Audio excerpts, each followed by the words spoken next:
expérience commencée il y a 2 ans, élever des bourdons, on va dire communs, les gros là qui ressemblent à des nounours avec un trait jaune.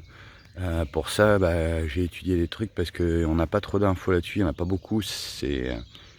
On va dire c'est pas en vogue ou je ne sais pas, mais pour faire, la pollinisation, enfin pour que les plantes se développent, tout ça avec les plantes mellifères et aussi, avoir une protection pour d'autres insectes, enfin bref.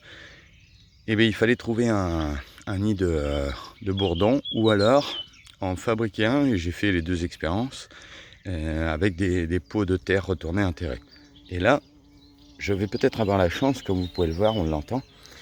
Il est par là en fait, il est en train de faire un nid derrière ces planches. Normalement plus haut là où j'étais en train de filmer depuis tout à l'heure. Ce qui veut dire qu'en fait, si vraiment il est là, bon là je l'ai dérangé, il va pas revenir tout de suite, mais je sais qu'il est là parce qu'il est sorti tout à l'heure et rentré derrière ça. Et la preuve, il est ressorti ici. Alors est-ce que c'est parce que je faisais du bruit pour pas se faire repérer, je ne sais pas. Mais je vais le laisser se développer son nid avec des bébés. Et donc cette expérience, ce sera que je vais ouvrir les planches doucement pour récupérer le nid. Et souvent c'est fait avec des restes de bois, là en l'occurrence ce sera l'isolant, la laine de verre. J'imagine qu'il a dû déchiqueter un petit peu pour se faire un nid. Et après, je l'emmènerai dans une ruche que j'ai transformée pour ça. Il faut faire un trou de 2 centimètres au minimum pour qu'il puisse rentrer ou sortir la reine, parce qu'elle est assez grosse par rapport à eux. Et du coup, après, ils restent dedans et ils vont protéger les abeilles dans l'idée, vivre ensemble parce qu'ils s'entendent bien.